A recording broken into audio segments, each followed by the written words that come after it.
Imana irabizi yuko abantu biyoberanya. Ubu dufite abantu bigize abantu beza, dufite abantu b'abamama basenga barira, Yesu wanjye uri Imana nziza, ndagukunda papa, ndagukunda. Ubwo ngo arimo arasenga, warangiza ukavuga uti uyu mumama abana n'Imana pe. Ariko wazajya muri karitsiye ugasanga arimo aravugwa mu bintu by'amarozi. Imana irimo iravuga ngo ngiye kubanguka. Reka ngire ikintu mbabwira, ujye uhora witeguye kuba uri umuntu wahoza Imana amarira.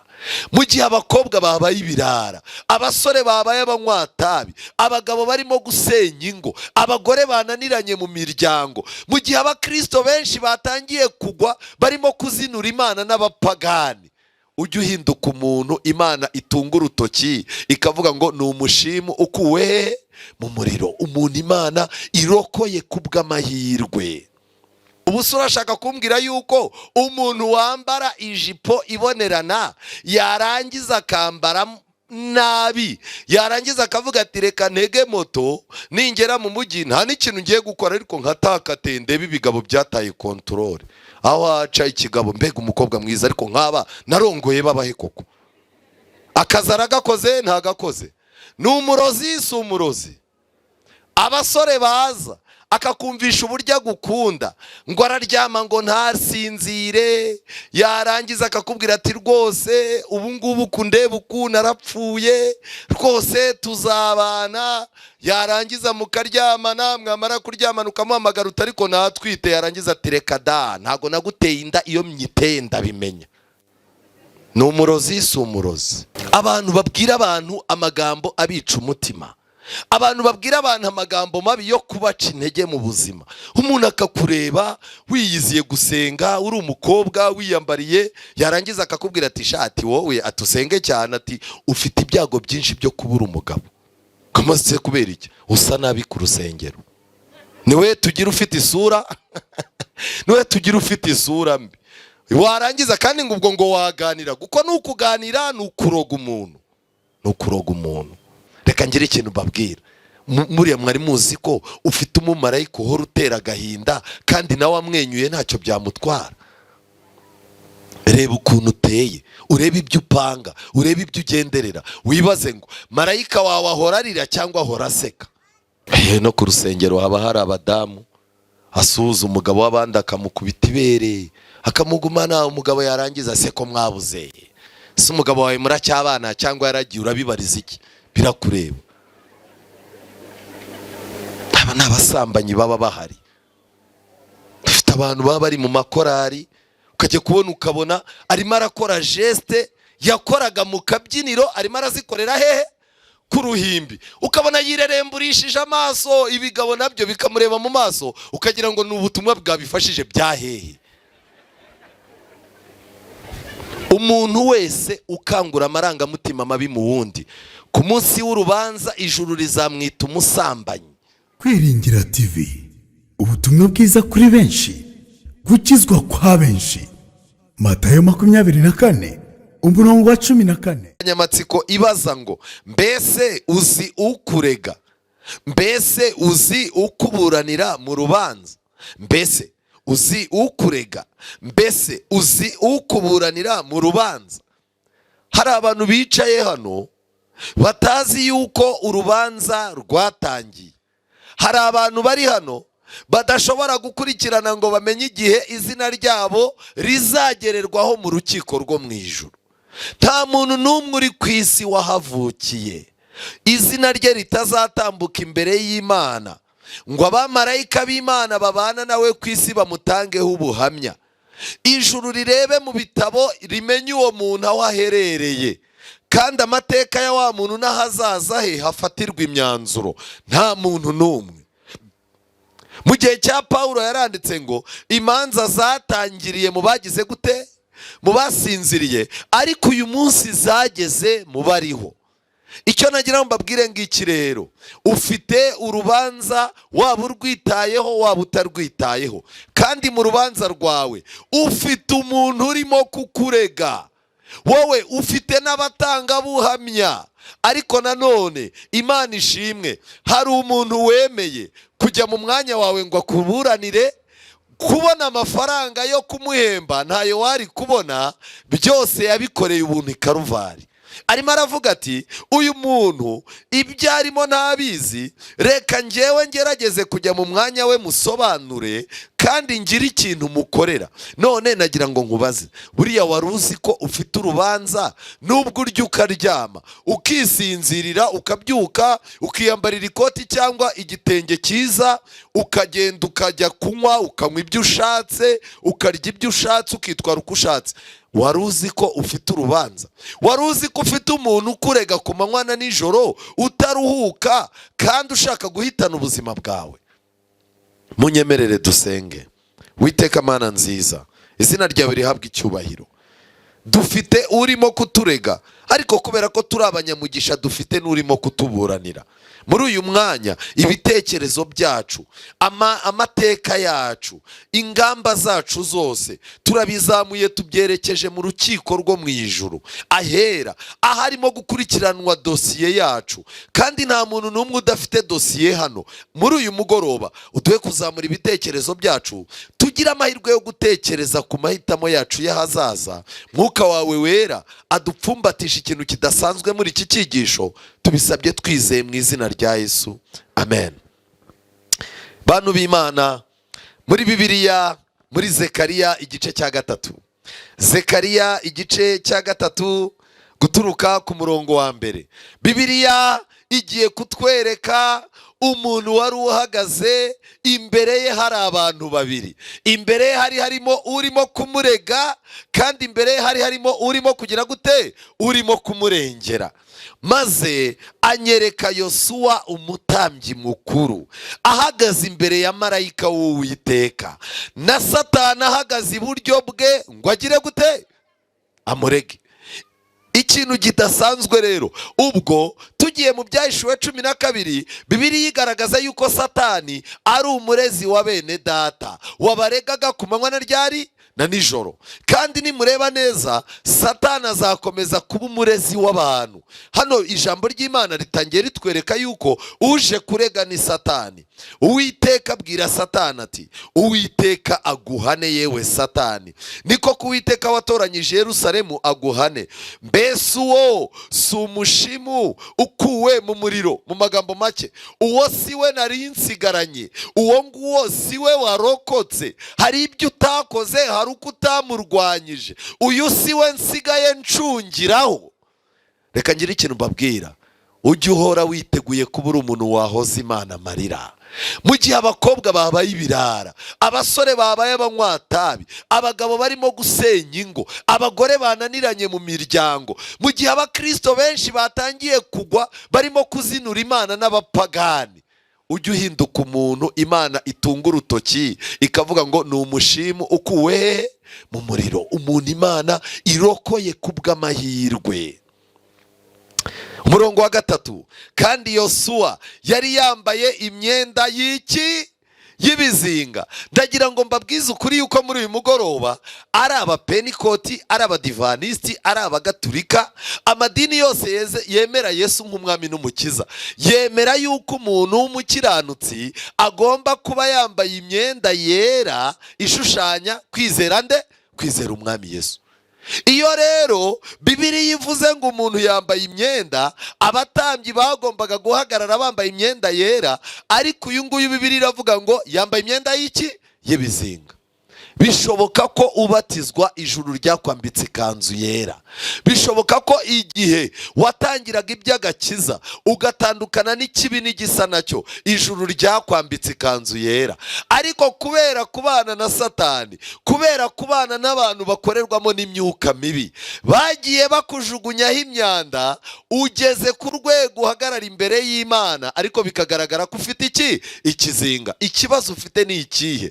Bibiliya igaragaza mu Byahishuwe yuko abantu bazaba bambaye imyenda yera, bazaba bayimeshesha amaraso y'umwana w'iki, w'intama. Bivuze ngo rero ntukibona umwanya wo kwegera Yesu ngo agufurire ikanzu. Niyo mpamvu uhagaze wambaye umwenda ufite iki, ikizinga. Nshuti zanjye, abantu benshi twicaye hano dufite imyenda yacikaguritse, abitacikaguritse iriho ibizinga. kubera iki? mu gitondo na nimugoroba ntibabona umwanya wo kwegera Yesu ngo abamesere ibishura byabo. yari yambaye imyenda y'ibizinga, yari ahagaze imbere ya marayika. umurongo wa 4, marayika abwira abari bamuri imbere ati nimumwambure iyo myenda y'ibizinga. maze abwira Yosuwa ati ngukuyeho gukiranirwa kwawe kandi ndakwambika imyambaro myiza cyane. amen. Satani yari ahari afite kuraje, afite morale. marayika aratangira ati wamubonye ko ari umushima ukuwe mu muriro? Satani ati nibyo ndabyemera, ni umushima ukuwe mu muriro, ariko itegeko mwashyizeho ni uko ikanzu y'umutambyi igomba guhora igize gute? yera. none mutirengagije amategeko mugenderaho, ubu koko nta bizinga murimo kubona? marayika arebye koko abona uriya mugabo afite imyenda ifite iki? ibizinga. kandi nagira ngo mbabwire, nta muntu n'umwe ushobora kwihagararaho ku birego Satani amurega, kuko Satani atunga urutoki aho yatujugunyewe imyanda. ushobora kwicarana n'umuntu wambaye imyenda yera, yarangiza agahita agutega shikareti ukayicaraho, ukirirwa ugendana shikareti, akaza kubwira abantu atari ko ati nubwo abantu baba bavuga ngo bambaye neza, iriya si shikareti. arayizi ntayizi? si we wayiguteze se? none se ugira ngo ntazi ibyo yakoze? ntushobora kwiregura kuri Satani, kuko ibi bizinga byagiye ku myenda ni Satani wagiye abimujugunyaho. reka mbabwire, turi mu gihe Satani arimo kudushuka tugakora ibyaha, akatubwira ko ibyaha ari byo biraducira inzira, akatwereka ko iterambere ryacu bisaba guca mu cyaha, akatwereka ko kugira ngo tubane n'abantu ari uko turyama mu byaha byabo. Satani yarangiza ikanzu yawe akayanduza. iyo hashize iminsi ujya gutangira gusenga, ugiye gutangira kujya mu misa, ugiye gutangira kujya muri nibature, Satani akakubwira ati ndi nkawe nareka kujyayo, ubundi se ubona uzajya mu ijuru? wowe n'ubusambanyi bwawe ubu uriyibagiwe. harya nagira ngo mbabaze, aba yarabigukoresheje ntaba yarabigukoresheje? niba uba yaragutegeye imodoka akakwereka uko uri bwihishe, akakwereka aho uri bujye gusambanira, kandi wavayo akakwereka ukuntu uri buhishe amanyanga y'ibyo wakoze. kubw'ibyo rero icyo akora ni iki? ni ukukurega imbere y'Imana. kuko kuva Satani yirukanwa mu ijuru, Ibyahishuwe 12, ni umurezi wa bene data ugomba kubarega ku manywa na ryari na nijoro. iyo wihaye akazi ko kuzaza ujya kuregarega abantu, ubu wagiye mu kazi katari akawe, akazi ko gushinja abantu, akazi ko kwereka abantu ko batazajya mu ijuru, ako kazi ni aka Satani. marayika yitegereje ibyo Satani avuga, mbere y'uko aganira na Satani, marayika yategetse abari bamuri imbere, arababwira ati nimumwambure iyo myenda y'ibizinga bwangu. barayimwambura. arangije mbere y'uko agira ikindi avuga, arabanza abwira Yosuwa ngo ngukuyeho gukiranirwa kwawe. amen. kandi ndakwambika imyambaro myiza cyane. amen. mu magambo make, yari yambaye umwambaro wera, Imana Satani aramwanduza. amaze kumwanduza, Imana irongera itegeka ko bamukuramo umwenda, noneho ipanze ko izamwambika umwambaro mwiza cyane uruta uwa mbere. bivuze ngo iki? umuntu w'Imana iyo aguye mu ntege nke, Imana ikamubyutsa ikongera ikamubabarira, ahinduka mwiza kuruta uko yari agize gute? yari ameze. ariko Imana yacu ni nziza cyane. umurongo wa 5, ndategeka nti nimumwambike igitambaro cyiza mu mutwe. amen. kera ntacyo yari yambaye, ariko noneho yambaye igitambaro. abantu bakoraga mu ihema ry'Imana bambikwaga igitambaro kera, kikandikwaho amagambo abona n'umuntu ureba imirari ku buryo yayabona, cyanditseho ngo cyerejwe Uwiteka. amen. reka ngire ikintu mbabwira, kera kwiyegurira Imana byabaga ari ibintu n'abandi bantu bose bazamenya, ariko uyu munsi wa none abantu barashaka kwambara igitambaro kera ariko kitanditseho ngo nerejwe gukorera nde? Uwiteka. arangije nuko bamwambika igitambaro cyiza mu mutwe. iyo umuntu amaze gucanganyukirwa. Igihe Yakobo yararemerewe n'icyaha cye, yaraye ahantu, Bibiliya iravuga ngo yisegura ibuye. Kubera iki? Umutwe we wari wikoreye ibintu byinshi, ahazaza yaraharebaga akahabura. Ibyaha bye byari birimo kumushinja, na Satani yari arimo kumwishima hejuru. Yakobo yari yafatanyije na nyina gukora amanyanga ngo barye umugisha, none nyina yisigariyeyo, umuheto washutse umwambi bitari bugire gute? Yakobo ashaka ubuzima biranga, arangije abona ibuye mu butayu. Kubona ibuye mu butayu ubundi ni igitangaza. Ibuye aryegekaho umutwe, araryamagira gute? Arasinzira. Arangije arota ijuru rikinguka. Umva, reka ngira ikintu babwira. Yakobo bukeye mu gitondo ryabuye arisukaho amavuta, arangije aravuga ati iri buye rizaba inkingi y'Imana. Ndashaka kubabwira ngo iki? Iyo umutwe wacanganyukiwe, iyo umuntu amaze gukora icyaha, atakaza amahoro, kandi icyaha cyangiza mu mutwe. Niyo mpamvu nta munyabyaha ushyira mu gaciro. Hora fata umuntu ukamubaza uti ubu koko ushyira mu gaciro ko wafashe umwana ku ngufu? Ahita akubwira ati niwe nashoboye. Iyi none niwe yashoboye.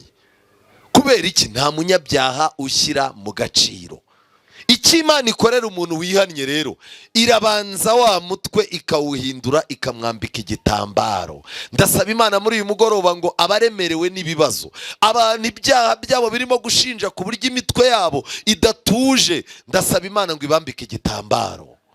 Nshuti zanjye, Bibiliya iratangaje. Bamwambika n'imyenda. Marayika w'Uwiteka yari ahagazaho. Marayika w'Uwiteka ahamiriza Yosuwa cyane ati Uwiteka Nyiringabo aravuze ngo nuko rero nugendera mu nzira zanjye kandi ukitondera ibyo nagutegetse, nawe uzacira inzu yanjye imanza, n'ibikari byanjye uzagira gute?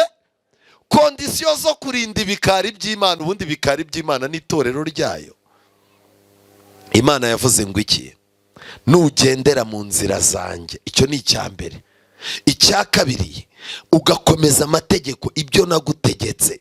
Amategeko y'Imana afite uruhare mu kwihana k'umunyabyaha.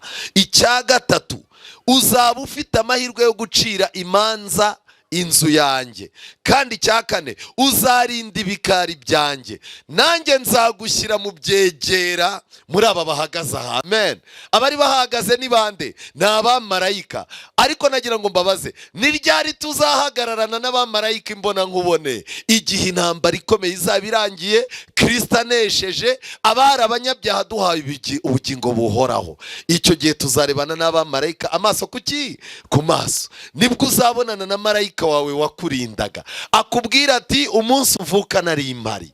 Igihe wari umwana, iwanyu bari baturanye n'abarozi, nabigiyemo. Najyaga nkunda kukuganiriza mu gihe ufite imigambi mibi, bugacya imigambi mibi wayiretse. Igihe wagendaga gutya na gutya nabibayeho, nagiye nshima imyanzuro iyi n'iyi wafashe. Ku munsi wawe werekeza ku gupfa nari impari, narinze kwizera kwawe ngo udapfa kabiri. Kubw'ibyo rero nishimiye kuba uri hano. Reka ngire ikintu mbabwira. Muriya mwari muzi ko ufite umumarayika uhora utera agahinda, kandi nawe amwenyuye ntacyo byamutwara. Reba ukuntu uteye, urebe ibyo upanga, urebe ibyo ugenderera, wibaze ngo marayika wawe ahora arira cyangwa ahora aseka? Nshuti zanjye, umva yewe Yosuwa umutambyi mukuru, wowe n'abagenzi bawe bahora imbere yawe, kuko abo ari abantu b'ikimenyetso. Amen. Iyo umuntu amaze guhinduka umuntu w'Imana, Imana amaze gukomeza amategeko yayo, umuntu amaze kwambikwa gukiranuka kwa Kristo, amaze gushyira ibyaha bye ku ruhande, atumbiriye yifuza guhinduka umuntu urinda ibikari by'Imana. Reka ngire ikintu mbabwira. Imana imushyira ikimenyetso cyayo ku ruhanga, kandi imaze kumushyiraho ikimenyetso, imwegeranya n'abandi bantu b'ikimenyetso. Muri iki cyumweru ndabakangurira kuzagira amatsiko yo kuza tukigana abantu b'iki? Abantu b'ikimenyetso. abantu b'ikimenyetso ntibashobora kuzashyirwaho ikimenyetso cy'inyamaswa. Ni abantu bamaze, bigeze kuba babi, bigeze kuba abapagani, ariko Kristo yabababariye ibyaha byabo, bahinduriwe imyenda, bambitswe igitambaro, ndetse mu maso habo iyo ubanye nabo ubona ko berejwe Uwiteka. Ni abantu bagendera mu nzira y'Uwiteka, ikiri muri Bibiliya bakigenderamo, ikitari muri Bibiliya ntibacyemera. Ni abantu bakurikiza itegeko ryose Imana yabahaye, kandi bafuhira ibikari by'Imana. Imana yabashyizeho ikimenyetso n'abantu b'ikimenyetso, ntago Satani yabashyiraho ikimenyetso. Nshuti zanjye, dore nzazana umugaragu wanjye Shami uzumbura. Iri zina bavuga Shami ni izina rya Kristo. Mu magambo make, Kristo niwe utanga gukiranuka, kandi kugaruka kwe niko kuzashyira iherezo ku ntambara zose tubona. Urubanza, nshuti zanjye, ibyakozwe n'intumwa igice cya 17 umurongo wa 30, Bibiliya iravuga ngo nuko iyo minsi yo kujijwa Imana yarayirengagije, ariko noneho itegeka abantu bose bari hose kugira gute? Kwihana. Ubu Imana irantegeka nje nawe kwihana. Kubera iki? Turabizi neza ko Satani ari umurezi wacu, kandi ibintu Satani turega twarabikoze, kandi Satani yabitse mu matwi yacu ijwi rye rizaza rihora ritwibutsa ibyaha twakoze, aho twabikoreye, impamvu twabikoze, abo twabikoranye, ingaruka zabyo, ndetse n'ahazaza habyo. Satani yarangiza iryo jwi rikakubwira ko uri uwo kurimbuka, nta n'ikindi kintu utegereje. Ukeneye gucecekesha Satani ibyo Kristo yakoze. Niba Kristo nta kintu arakora muri wowe, uzahorana ijwi rya Satani mu mutima rikwereka ko nta hazaza heza ufite. Nuko iyo minsi yo kujijwa Imana yari yirengagije, ariko noneho itegeka abantu bose bari hose kwihana, kuko yashyizeho umunsi wo guciraho iki? Urubanza rw'ukuri rw'abari mu isi bose. Kandi Bibiliya zanyu handitse ngo iki? Izarucisha iki? Izarucisha iki? Abafite Bibiliya, izarucisha umuntu yatoranije, kandi ibyo ngibyo yabihamirije abantu bose igihe yagiraga gute? Yamuzuraga. Uwo ni uzaca urubanza? Ni Yesu. Ubu uyu munsi hari igihe ubona uri umubwiriza, uri umuririmbyi, cyangwa uri umupasitoro, cyangwa uri umwizera, ugatangira gucira abantu urubanza. Cyokoze uriya we azarimbuka, uriya wazashya tu, wowe uzashya ushye wongere ushye. Yarangiza akareba undi, uriya nkurikije ukuntu aseka, agasuhuza abantu, agenda yiyorobetse avuga Yesu ashimwe, umva ari njye ntanga ijuru nagira gute? Narimuha. Warangiza ugakubitana n'umuntu w'indaya, ukamureba ukavuga uti uyu nguyu we ni iby'Imana, n'Imana mu isi nta nubwo imuzi. Ariko ikintu kizadutangaza urubanza rurangiye, tuzatangazwa nuko abantu twagiye duha ijuru kubwo kwibombarika. Tuzasanga Imana yararibimye, kuko Imana irebamo imbere mu mutima, ntireba inyuma. Icya kabiri, hari abantu tuzaba twarabonye ko ari ba ruharwa, dutwarwe n'amateka yabo ya kera, twibagirwe ko iminsi yo kujijwa bagize gute? Bayivuyemo. Nibyo koko yari indaya, ariko yaje mu materaniro, Imana imukangurira kwihana, arabireka, ahindurirwa amateka, ahindurirwa izina, yinjira mu bantu bafite ikimenyetso cy'Imana. Wowe ukomeza kugira ngo ni indaya, ariko ijuru ryo rimubara nk'umuntu w'intwari. Mu ijuru tuzabonayo abantu ku buryo tuzabaza Yesu tuti bariya baturutse he? Ikintu gitangaje cya gatatu ni ukuzibona ugeze mu ijuru. Wowe n'abantu bajya bibaza bakabaza bati ukurikije uko uteye urabona uzajya mu ijuru? Iyo babikubajije uhita usubiza yego, wiyubikira umutwe uti Imana niyigize gute? Niyibizi. Mu magambo make, wamaze no kurwikatira, uravuga uti uretse amahirwe Imana yatanga, ariko ngewe nkurikije amatiku yanjye n'ubupagani bwanjye ntago nagira gute? Ntago narijyamo. Ariko kubwo kwisunga umusaraba, kubw'umusaraba nzaba umunyakuri, nzaba umuntu w'Imana, kandi Kristo nagaruka azanzamura mu bwami bwe. Kubw'ibyo rero ni igitangaza kwibona nawe ubwawe ugeze he? Ugeze mu ijuru. ariko tumenye ko mbere y'ibyo birori hari urubanza Imana izarucisha umuntu yatoranyije. Muri Maraki igice cya 3:5 Bibiliya iravuga ngo kandi nzabegera nca urubanza, nzabanguka gushinja abarozi n'abasambanyi n'abarahira ibinyoma n'abima abakozi ibihembo byabo, bakarenganya abapfakazi n'imfubyi, bakagirira nabi umunyamahanga, kandi barangiza ntibanyubahe, niko Uwiteka Nyiringabo agira gute avuga. Imana irabizi yuko abantu biyoberanya.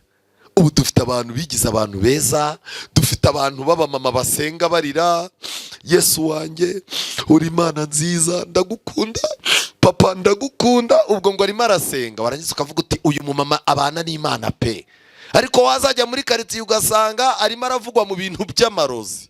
Ariko Imana irimo iravuga ngo ngiye kubanguka, nzabegera nca urubanza, kandi nzanabanguka gushinja abarozi. Abarozi wakwibaza ngo ni abantu bakora uburozi gusa, reka da. Ubu se urashaka kumbwira yuko umuntu wambara ijipo ibonerana yarangiza akambara nabi, yarangiza akavuga ati reka ntege moto ningera mu mujyi nta n'ikintu ngiye gukora, ariko nkatakate ndebe ibigabo byataye kontrole, aho haca ikigabo, mbega umukobwa mwiza, ariko nkaba narongoye babahe koko, akazi aragakoze ntagakoze. Ni umurozi si umurozi? Abasore baza akakumvisha uburyo agukunda, ngo araryama ngo ntasinzire, yarangiza akakubwira ati rwose ubu ngubu kundeba ukuntu narapfuye, rwose tuzabana, yarangiza mukaryamana, mwamara kuryamana ukamuhamagara uti ariko natwite, yarangiza ati reka da ntago naguteye inda, iyo myiteye ndabimenya. Ni umurozi si umurozi?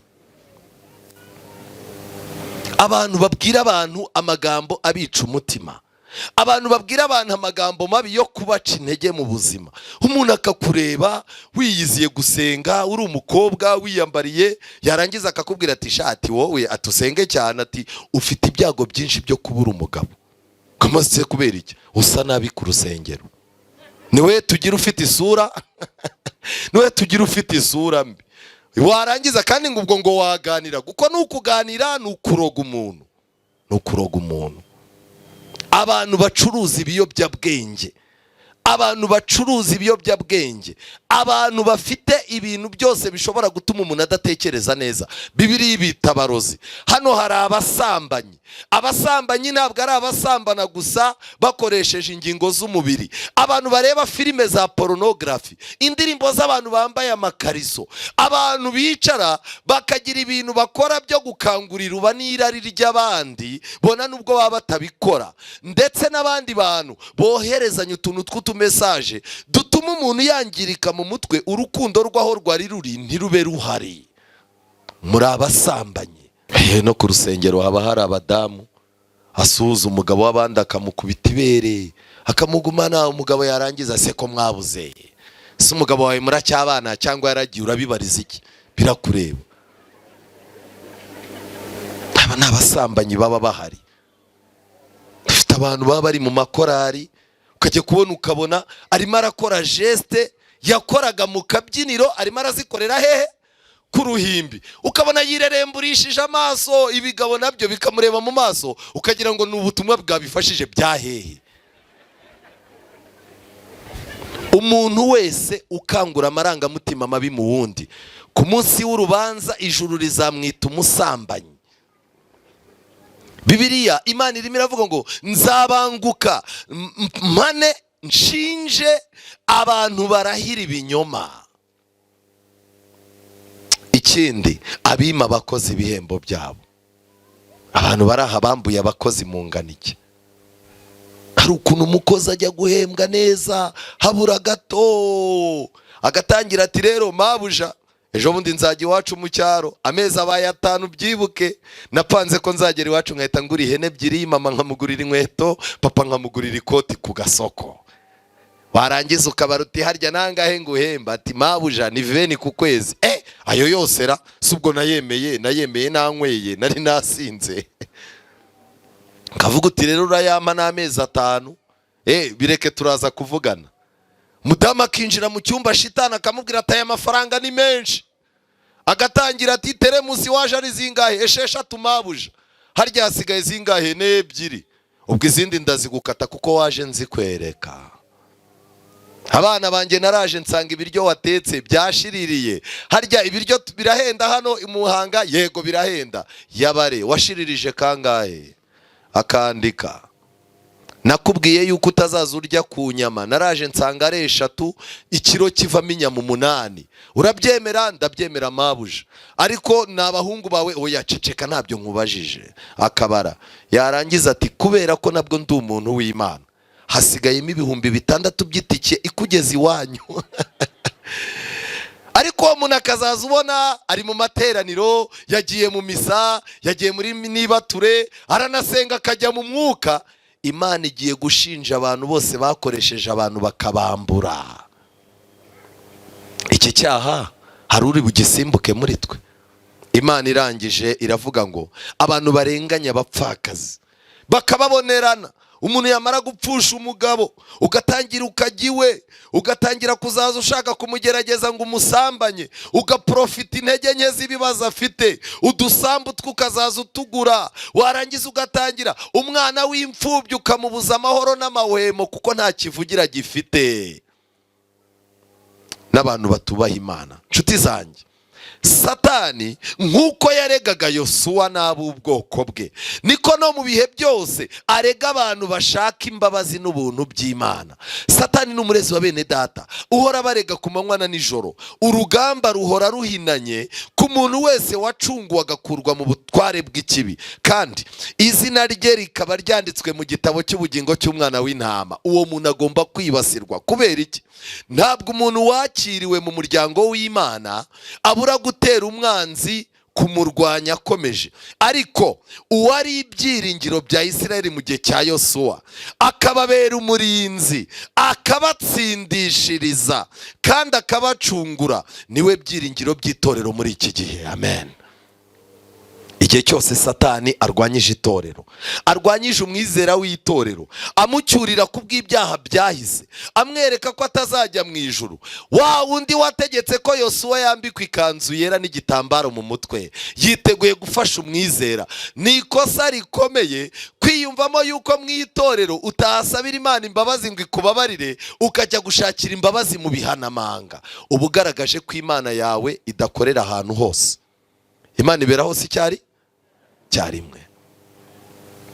Iki ni igitabo cy'abahanuzi n'abami. Satani azi ko abantu basaba Imana imbabazi no kugirirwa ubuntu bazabibona. Niyo mpamvu Satani ashyira imbere yabo ibyaha byabo kugira ngo abace intege. Ahora iteka ashaka kito ko kurega abagerageza kumvira Imana. Mu magambo make, iyo umuntu ari umupagani rwimbi, Satani arakubwira ati igumira ukomeze, igumira ukomeze. Uzi ko uruta n'abantu b'abakirisitu. Wowe icyambere nta muntu ujya wiyenzaho, nubwo ukwiyenjejeho umutikura, ariko urabanza ukamurekura umunyamahoro. Satani akakubwira ati rwose nubwo unywa inzoga ntabwo uzivumba, uri umuntu w'umugabo, ugira gute? Uraziha. Satani akakwereka uburyo uri umuntu mwiza, nta kibazo ufite. Iyo ufitanye ibibazo n'umugore, Satani arakubwira ati n'umugore wawe nawe wafunze mu mutwe, ubundi yakoroheye. Umuntu agahora ameze neza. Ariko reka ngiye ikintu mbabwira, iyo umuntu atangiye gushaka Imana, nibwo Satani ahaguruka akakumvisha ko kubona Imana bitagize gute? Bidashoboka. Nshuti zanjye, Satani akoresha amayeri atabarika ndetse n'ubugome bwihishe cyane kandi bukabije, aharanira ko abantu b'Imana bacirwa witeka mu mbaraga ze bwite. Umuntu ntashobora guhangana n'ibirego by'umwanzi, ahubwo ahagarara imbere y'Imana yambaye imyambaro yandujwe n'icyaha, yarangiza akatura icyaha cye.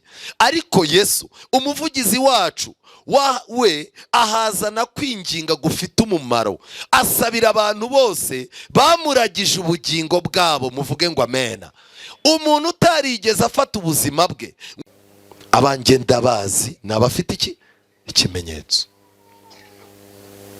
Hari ikintu buriya nakunze abantu baburanira abantu mu rubanza, arabanza akagufata akakujyana ku ruhande akakubwira ati ariko ko barimo kuvuga yuko wishe umuntu, nibyo cyangwa sibyo? ugatangira ngo uramutse urebye ngo ubundi ngo n'abantu baranyanga, nsubiza yego cyangwa hoya. Warishe ntiwishe, ugatangira utariko yari yanyiyenjeje uwo mukubita icyuma nabishaka mbona araguye. Ubwo unyemereye yuko wishe. Sawa. Hari ikindi washakaga kumbwira?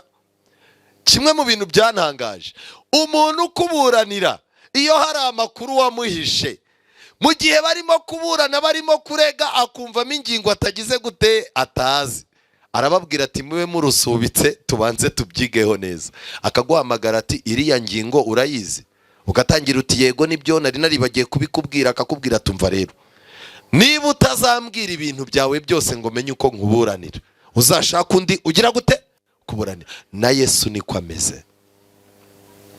Nimufatirane Yesu akicaye ku ntebe y'imbabazi, mugirane ubucuti nawe, mumuragize ubugingo bwanyu, mumwambarire ubusa, mumwereke amateka ashaje mufite, mumwereke yuko ntacyo mwiteze, mumwereke yuko Satani abagabaho ibitero. Nimurangiza mumubwire ngo wowe watubambiwe i Karuvari, ni wowe wenyine twagira, bitari ibyo nta n'umwe warokoka.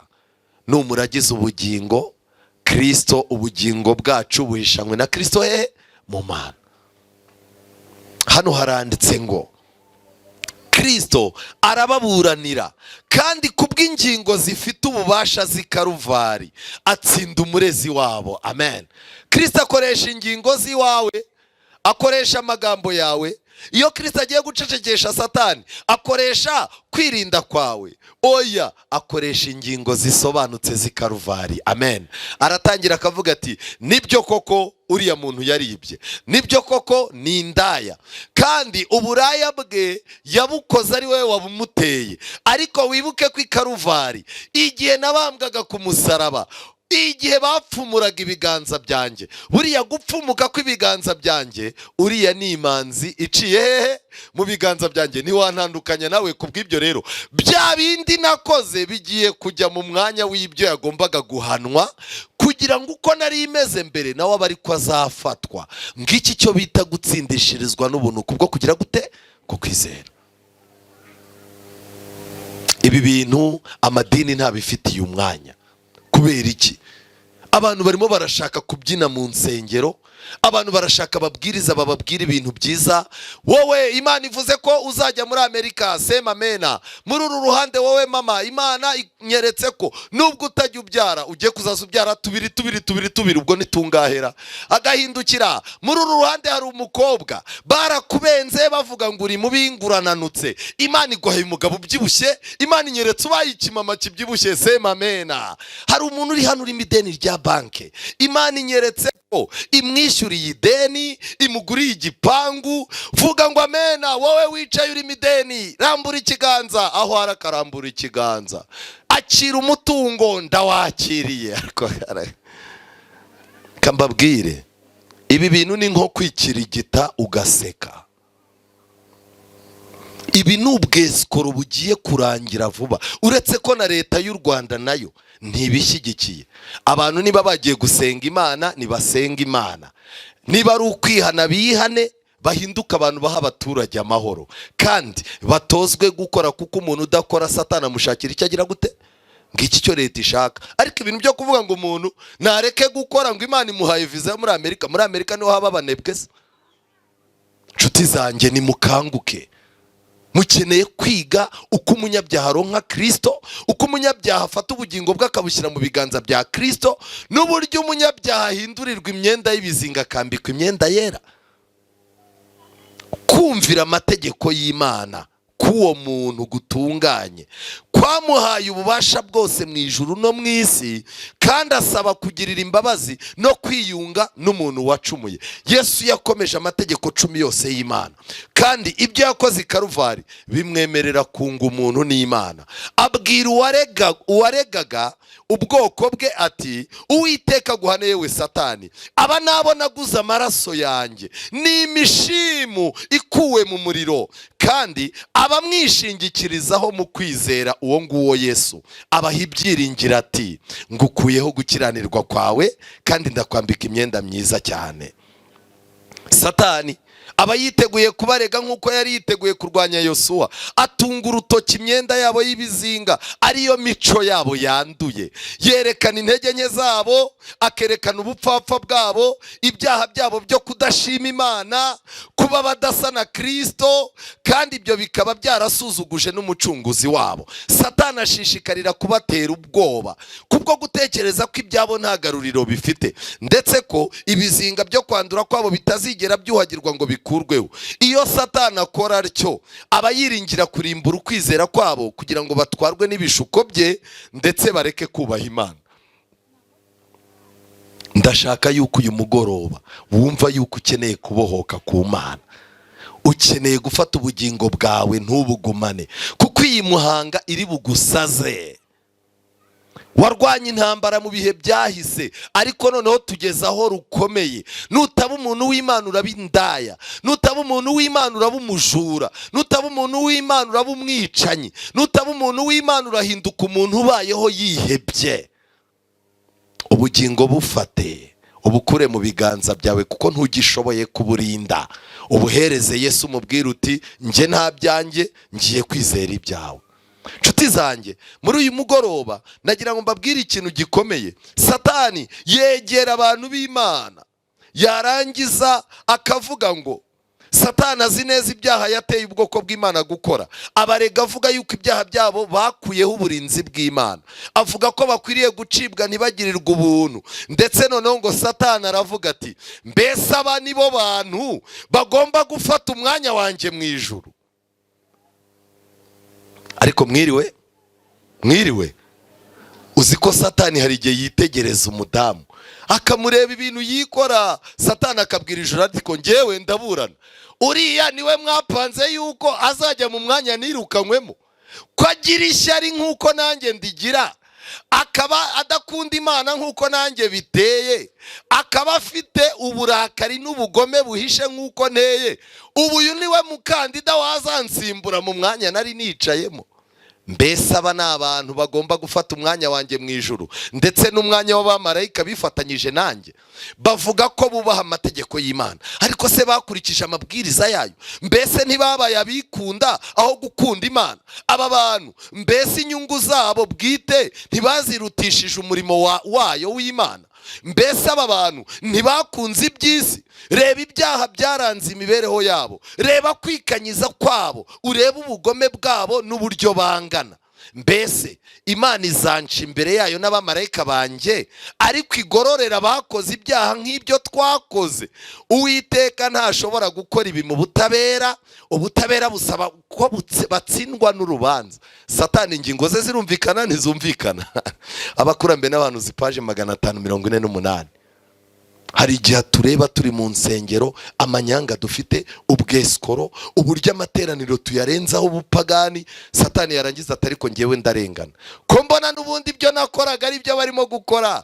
Urebye n'uburyo umurimo w'Imana nta n'agaciro bawuha, aba bantu bazansimbura bajye mu mwanya narindimo. Ariko mu ijuru hari Imana ikeneye kuduhindurira amateka ngo Satani atabona icyo atwirataho. Nshuti zanjye, muri uyu mugoroba turimo kwihuta, hari amagambo nasomye yantangaje. Urubanza rwo mu ijuru rwubakira ku bitabo. Ntabwo urubanza abantu bagiye bakora ibyaha bakurikije amarangamutima yabo.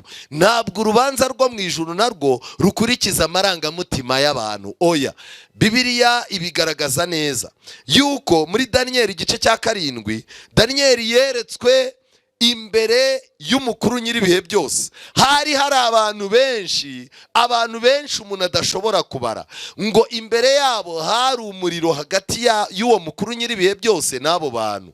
Ndetse ngo abo bantu bagihagaze, ibitabo birabumburwa, ndetse abantu bacirwa urubanza rw'ibyanditse muri ibyo bitabo. None nagira ngo mbabwire muri uyu mugoroba, imbere y'Imana hari ibitabo bitatu: igitabo cy'urupfu, igitabo cy'ubugingo, n'igitabo cy'urwibutso. Ndagira ngo nkubwire ngo guturuka mu gitondo kugeza nimugoroba, uburyo ubayeho, uburyo ukora, imyanzuro ufata, ibyaha ukora, ubutwari ugaragaza, uburyo wumva ushaka Imana, buri kintu cyose gifite igitabo kigira gute cyandikwamo. none inshuti yanjye, muri uyu mugoroba nagira ngo umfashe, ngiye kukubwira ibitabo n'ibyandikwamo. Muri uyu mugoroba urare uzi igitabo izina ryawe ryanditswemo, igitabo cy'urwibutso mu ijuru. Igitabo cy'urwibutso mu ijuru cyanditswemo amazina n'ibikorwa byose by'abantu bibereyeho guhamya imyanzuro y'urubanza. Muri icyo gitabo cy'urwibutso handitswemo iki? Cyandikirwa imbere y'Imana, kikandikwamo ibikorwa byose byiza by'abubaha Uwiteka bakita ku izina rye. Ibikorwa ni ibihe bikorwa ukora? Utanga iki mu nzu y'Imana? Ufasha iki abaturanyi bawe? Abo mubana, abo muvukana, ubafasha iki? Muri ino minsi kugira ngo Satani ayobye abantu, asigaye ababwira yuko ibikorwa byiza ntacyo bimaze. Icy'ingenzi ni uko umuntu agira gute? Yizera. Kwizera kudafite imirimo kuba ntacyo kumaze, kuko kwizera kugomba kubyara imirimo izandikwa mu gitabo cy'urwibutso. Ariko uzi ko hari umuntu uba mu itorero ugasanga ashinzwe gukoma amashyi no kuvuga amena no kupinga ibyabaye gusa, kumva arimo aravuga ngo iriya bafure ariko ngo mba numva irimo akantu ngo gasarara nabi kakanjya mu matwi, kujya Dubai warayizanye. Akubura urusengero ntibaba bumva yuko ruba rurimo ubushyuhe, ni impamvu pe, uzi ko wagira ngo ni muri sauna. Kujya i Kigali buri gihe ugiye kurangura amakaro yo gushyira mu nzu yawe wazaguze vandarateri. Abadiyakoni ba hano nabo ngubu njyewe singiye kukubeshya, hari igihe nza muri tuwarete hano nkibaza, ubu bazatwubakiye tuwarete za kizungu twicara iwawe ko zirimo 3, wigeze uzana niyo abafite ubumuga byibuze ngo uyishyire hano?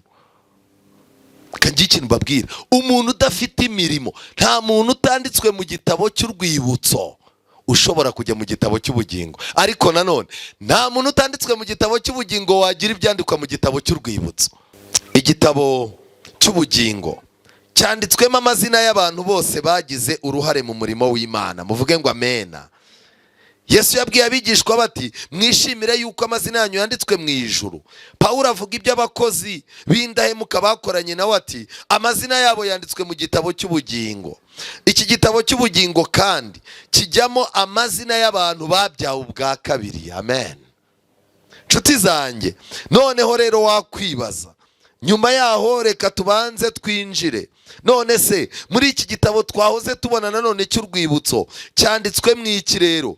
Igishuko cyose umuntu yatsinze, icyaha cyose umuntu yanesheje, ijambo ryose rihumuriza abandi umuntu yavuze, ijambo ryose umuntu yavuze rigafasha umuntu rihora ryibukwa muri icyo gitabo. Kandi umurimo wose w'ubwitange, umubabaro wose n'agahinda umuntu yihanganiye ku bwa Kristo, byose byandikwa mu gitabo cy'urwibutso. Amen. Nakubwira ngo Imana yo mu ijuru ibane nawe kandi igufashe. None se igitabo cy'urupfu cyo cyanditswemo abantu bameze gute? Nshuti zanjye, igitabo cy'urupfu cyo ibyacyo biratangaje. Ni ukuvuga ngo ibibi byose umuntu akora, aya magambo yo ateye ubwoba. Icyo umuntu akoze cyose kinyura imbere y'Imana kikandikwa ko ari igikorwa cyo gukiranuka cyangwa se ko ari igikorwa cyo gukiranirwa. Mu buhanga butangaje kandi butagereranywa, imbere y'izina ryose mu bitabo byo mu ijuru handikwa ijambo ryose ry'ibinyoma. Umurimo wose wo kwikanyiza ibintu wakoze ngo wigaragaze atari urukundo rugusunitse, inshingano yose itarujujwe, ufite ibyo ushinzwe mu rugo, uri umugabo, ntiwigeze uba umugabo ngo usohoze inshingano zose z'umugabo. Ugeze ku rwego usiga mu rugo ubahaye amafaranga ari bugure ikiro cy'ibirayi n'imboga z'ibyatsi nta mavuta, warangiza asigaye ukajya kuyaryamo ifi, warangiza ugatahana amashikareti, iminwa ukayikuba. Umugore yarangiza ati, papa kanaka tujye ku meza.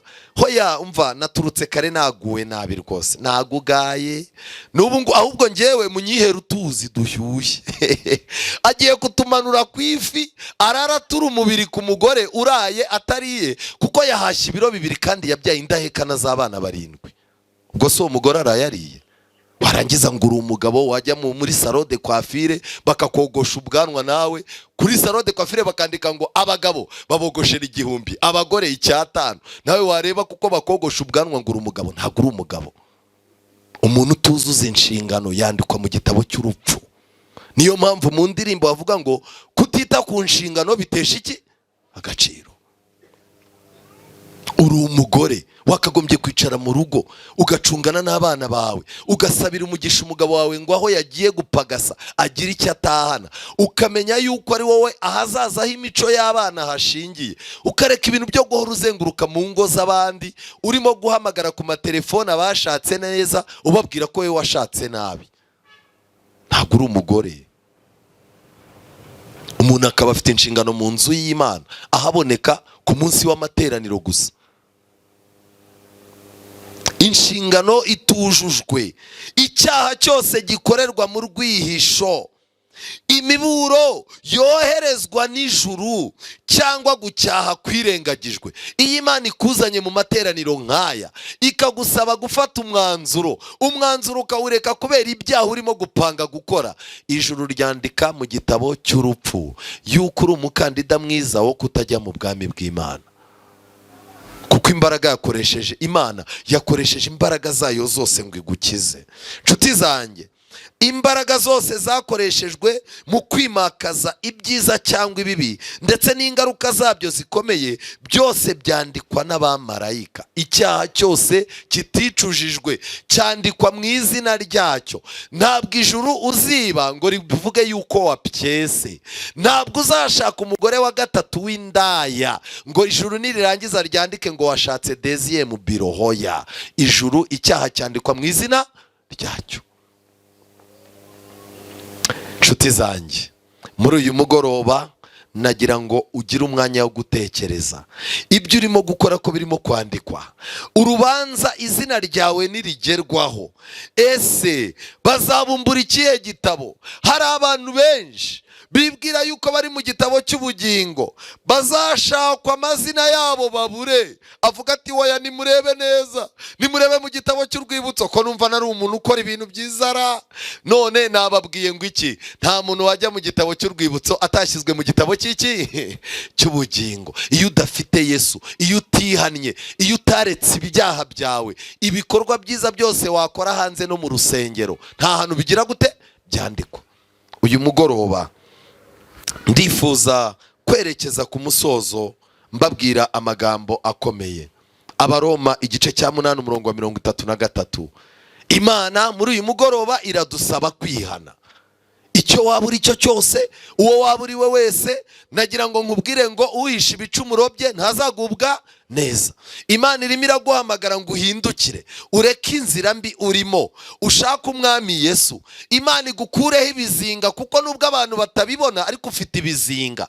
Kandi Imana iguhindurira amateka, uhindurirwe n'igitabo. Hari abantu barimo kwandika amateka mu isi, bazabura amateka mu gitabo cy'ubugingo. Nshuti yanjye, kurikirana agakiza kawe, gahugukire, kurikirana iby'Imana, shaka uko wamenya iby'Imana, mushaka uko mwamenya ibyo umwami agira gute, ibyo umwami ashima. Abaroma 8:33. Ninde uzarega intore z'Imana? Mu gihe cyose abantu bamaze guhinduka intore z'Imana, baba babaye abakandida beza buko nta muntu n'umwe wabarega ikintu ngo kigire gute kibafate. Daniyeli umwami yaramufasha mujugunya mu rwobo rw'intare, bukeye umwami arara adasinziriye. Nagira ngo nkubaze, iyo warenganyije umuntu, iyo wahemukiye umuntu, iyo ufite icyaha wakoze, ujya uryama ugasinzira? Niba uryama ugasinzira uri igikenya, bwira uwo mwicaranye uti uri umurakare, uri igikenya. Ni gute ushwana n'umuntu ugapanga kuzakubita umuntu, ugapanga kuzagirira umuntu nabi, ukaryama ukagira gute? Umwami yararyamye ibitotsi arabibura, umutima uramubwira ngo ariko nubwo ugiye kuryama, hari umugabo w'inzirakarengane uraye mu rwobo rw'iki.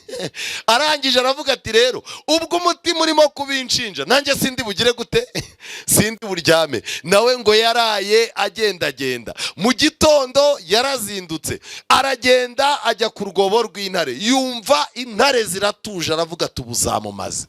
ariko kuko yari azi ko umuntu w'Imana ari umuntu udasanzwe, arangije ajya kumwoba, arahamagara ati Daniyeli mugaragu w'Imana ikiranuka, ese Imana ukorera yabashije kukurinda intare? Daniyeli aravuga ati yego yego yego mwami, kuko nabonetsweho yuko nta kibazo mfitanye n'Imana, kandi nawe imbere yawe nta kibazo ngize gute. Abantu bameze gutyo nubwo bajya mu rwobo rw'intare ntacyo zizabatwara. Ninde uzarega intore z'Imana? Ni Imana, kandi ariyo izitsindishiriza. Ninde uzaziciraho iteka? Ni Kristo Yesu, kandi ari we wazipfiriye ndetse akaba yarazutse ari iburyo bw'Imana, agira gute? Adusabira. Mufatirane Yesu akirimo kudusabira. Zirabura ibiri, harabura gato ngo Yesu ahaguruke ku ntebe y'imbabazi, atanga itangazo ngo birarangiye, buri wese aguma uko agize gute? Uko ateye. Ninde wadutandukanya n'urukundo rwa Kristo? Mbese ni amakuba? Hari abantu benshi bagiye bajya mu makuba, barangiza Satani akababwira ati ubwo Imana itakwitayeho n'ibintu by'agakiza bivemo. Ariko intore y'Imana nyakuri, amakuba ntiyayetandukanya n'urukundo rw'iki? Rw'Imana. Mbese ni amakuba? Ese ni ibyago? Hari abagore bapfusha abagabo, yarangiza akavuga ati Imana yarebaga he, nanjye sinzasubira gusenga. Urivumbuye ariko uri injiji. Mbese ni iki cyadutandukanya n'urukundo rw'Imana? Ni ukurenganywa? Reka da. Mbese ni inzara? Inzara burya ni mbi mw'abantu mwe. Inzara ikubita umuntu kwambuka umuhanda, akabona umuhanda wagize kilometero kandi ari santimetero. Inzara ni ikintu gikomeye. Buriya umuntu nakubwira ko ashonje, uzahita umukemurira ikibazo bwangu. Kubera iki? Inzara ni ikindi. Ariko ntabwo inzara byemewe yuko intore y'Imana itandukana na Kristo kubera ko yashonje. Paulo yaravuze ngo nzi gusonza, nzi no guhaga. Mbese ni ukwambara ubusa? Kwambara ubusa byadutandukanya n'urukundo rw'Imana? Kubera yuko wabuze ikoti ryiza, kubera ko uri umukobwa w'umuririmbyi ukaba wabuze ijipo nziza nk'iz'abandi bakobwa zigezweho bambara, kubera ko uri umumama ukaba wabuze ibubu yo kwambara, ubwo bivuze ko Imana nta kikumariye, none utandukanye n'urukundo rwa Kristo. Paulo yakomeje aravuga ati se kwambara ubusa byadutandukanya n'urukundo rwa Kristo? Mbese ni ukuba mu kaga cyangwa ni inkota? Umurongo wa 36, nk'uko byanditswe ngo turicwa umunsi ukira bakuduhora, twahwanijwe n'intama z'imbagwa. Umurongo wa 37, Paulo yatanze igisubizo ngo hoya, ibyo bintu byose byo hejuru ntibikwiye kudutandukanya n'urukundo rw'iki? Rw'Imana.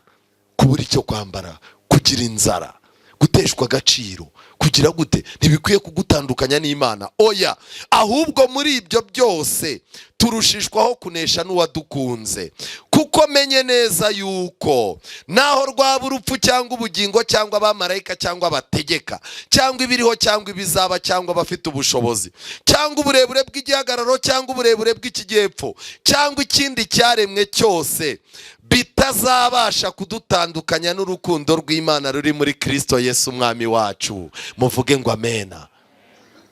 Ndagukangurira gukunda Imana muri uyu mugoroba. Ndagukangurira kwiyegurira Imana. Ndahamagaza umuntu wese umutima we weretse ko yanditse mu gitabo cy'urupfu. Ndagukangurira guhindura amateka. Ndakangurira abantu gufata ubugingo bwabo bakabushyira mu biganza by'Imana. Ndasaba Imana muri uyu mugoroba ngo hatagira muri mwebwe umuntu umera nka Feriki wavuze ngo habuzeho gato, uyu munsi genda, nimbona akanya nzagira gute, nzaguhamagara. Uyu munsi niwumva ijwi ryanyu winangira umutima, Imana yo mu ijuru ikabakaba imitima yanyu, isohoza iby'agakiza byose mu buzima bwanyu mu izina rya Yesu. Baraha bavuga bati uyu mwanya ni umwanya mwiza, mfashe umwanzuro wo kwereka Yesu ubuzima bwanjye, ndamwiyeguriye ngo ampindurire amateka. Ku munsi w'urubanza sinifuza kuzahagarara njyenyine. Uyu mugoroba nkuhinduye umugoroba wo guhagararana na Yesu ngo mwereke ibinaniza, ampindurire amateka, ampindurire ikanzu. Mfashe umwanzuro wo kuba umuntu w'Imana, mvuye mu byo narindimo nje mu by'agakiza. Ndashaka Imana ko yinjira mu buzima bwanjye igahindura amateka yanjye. Ni umwanda, ariko iminsi yo kujijwa irangiranye n'uyu mugoroba. Wowe ufite icyo cyifuzo ngwino dusenge. Tera intambwe ngwino. Turabikubwiye abari muri Kristo Yesu nta teka bazacirwaho. Ngwino wegurira Imana ubuzima bwawe, tera intambwe, ngwino Yesu aragushaka. Uyu mugoroba n'umugoroba mwiza, witinya amaso y'abantu. Ngwino hano ufatanye nanjye gusenga, tera intambwe wigira isoni. Bisanzwe bivugirwamo, ariko icyo nzi ni kimwe, nuko Imana ihamagarira mu ijambo ryayo. Tera intambwe, banguka, Yesu aragushaka. Nyigeza hafi, twese duhagurutse turimo kuyiririmba.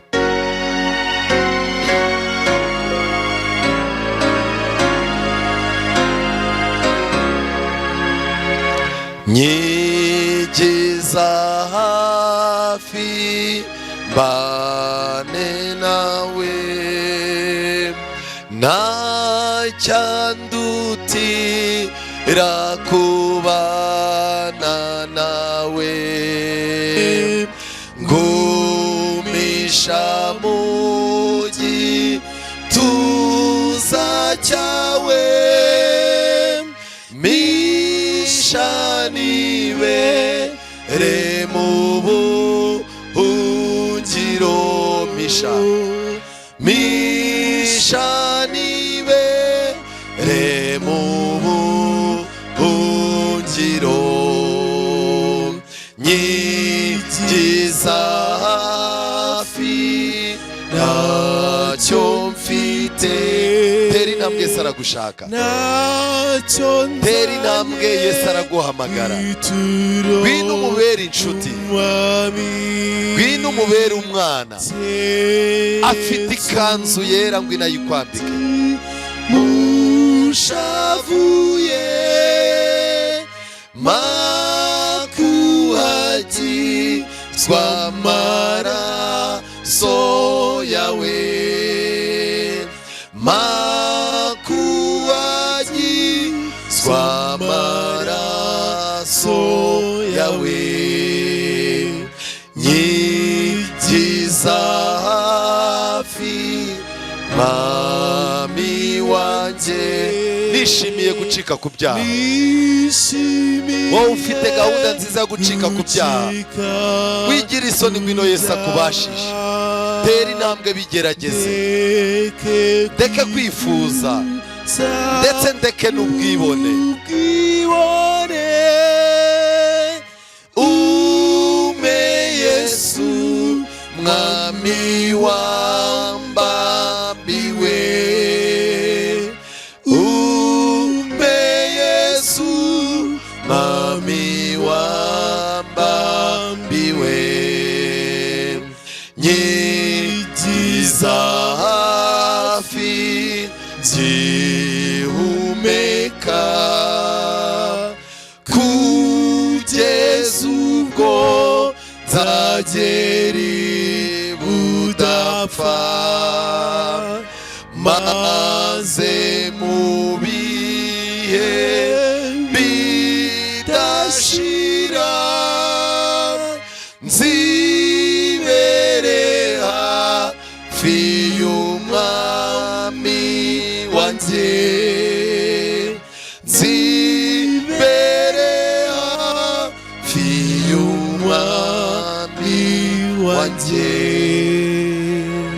Sabe Pastor Jean Baptiste yegere hino, asabire ubwoko bw'Imana umugisha. Uyu mugoroba, nkuko ducanye amatara turi mu materaniro nk'aya, niko n'ijuru ryacanye amatara yaryo, ryitegereza kwitanga kwa buri muntu. Umutima wawe urinde kuwihishamo ikibi.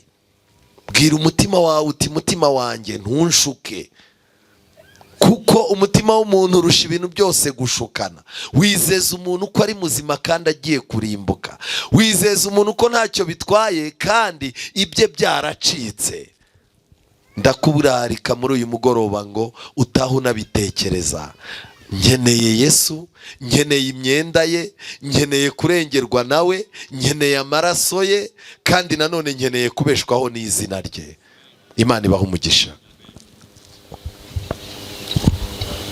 Reka dusenge. Data uhoraho uri mu ijuru, mubyeyi wacu, muremyi wacu kandi mucunguzi w'ubugingo bwacu, tuzi ko utuzi tutarabaho, utuzi aho twirirwa n'aho tuba, utuzi ibyo duha agaciro ndetse n'ibyo dukerensa. Tumaze kubona ndetse ko ubuzima bwacu bwose burambuye imbere yawe nk'igitabo kibumbuye, kuko hari ibitabo byanditswemo. Ariko turagushimira Nyagasani urukundo ukunda umuntu rutuma wemera gukora ibyakorwa byose kubw'agakiza kacu, kandi tugushimira ndetse n'inama yawe y'agakiza yuzuriye ku musaraba i Karuvari.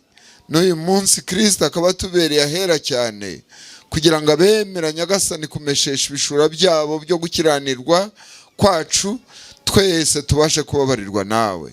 Kandi tugushimiye ko ari wowe waciye inzira nk'Imana abameze nkatwe bashobora gukiriramo. Ishimwe n'icyubahiro n'ubutware bikomeze kuba ibyawe iteka ryose. Mana, mu byo tugushimira, turagushimira Yesu, turagushimira abamarayika bawe. Mu gitondo twiza uburyo bahora baharana kugira ngo bafashe buri wese ushaka kuva mu ntege nke, ushaka gukira, ushaka gukora ibitunganye, kuko bitari muri kamere yacu kugira ngo bibashe gushoboka. Nanone ibyo dusaba ni wowe ushaka kubikorera muri twe. Icyo dushakaho ni ugufata ibyemezo kwacu. Turagusaba n'umwuka wawe Nyagasani kugira ngo adushoboze, kandi nabyo warabisezeranye muri Ezekiel 36, nzabuhagiraho imyanda yanyu yose, kandi nzabakuraho gukiranirwa kwanyu kose. Ndetse unasezerana ko uzaduha imitima mishya, ukatuvanamo imitima yibuye, kugira ngo dushobore kukumva no kukumvira. Ndetse usezerana ko uzaduhindurira amateka. Ndetse igice cya 37 cyerekana yuko naho twaba twarabaye nk'amagufa yumye, witeguye kongera kuduhinduramwo ubuzima. Data, ijambo ryawe naryo turarigushimira ko ariduhaye, rimeze nk'inkota ityaye amugi yombi. Iyo yinjiye mu muntu irahunguranya.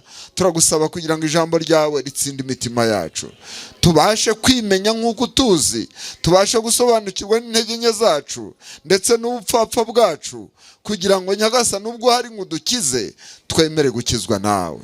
Turagushimira aba bana bawe baje imbere y'iri teraniro, atari uko baturusha twese gukiranirwa, ahubwo nuko bafashe icyemezo muri uyu mwanya. Buri wese mu mutima we hari icyo kwifuzaho.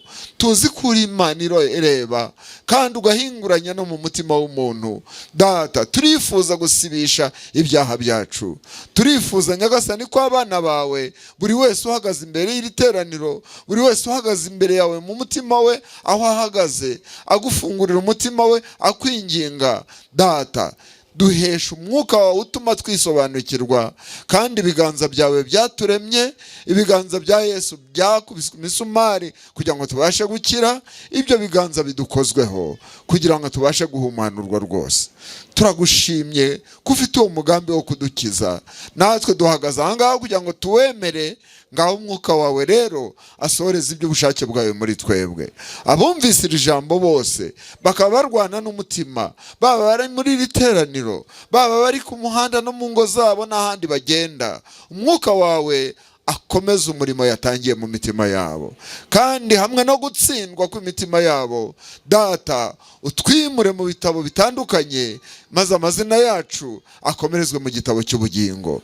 Turagushimira umugaragu wawe n'ijambo avuze, nawe turamusabira ngo ribe riteye muri we. Data, udukizanye nawe, kandi udukizanye n'abacu, dukizanye n'iki gihugu, dukizanye n'abagushaka bose aho bari ku iyi si, dore ko isi irushaho kuba mbi, dore kubona ubuhungiro mu gituza cyawe.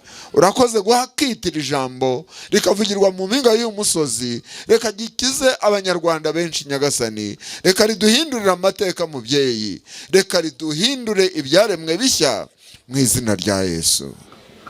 Amen. Kwiringira TV, ubutumwa bwiza kuri benshi, gukizwa kwa benshi. Matayo 24:14.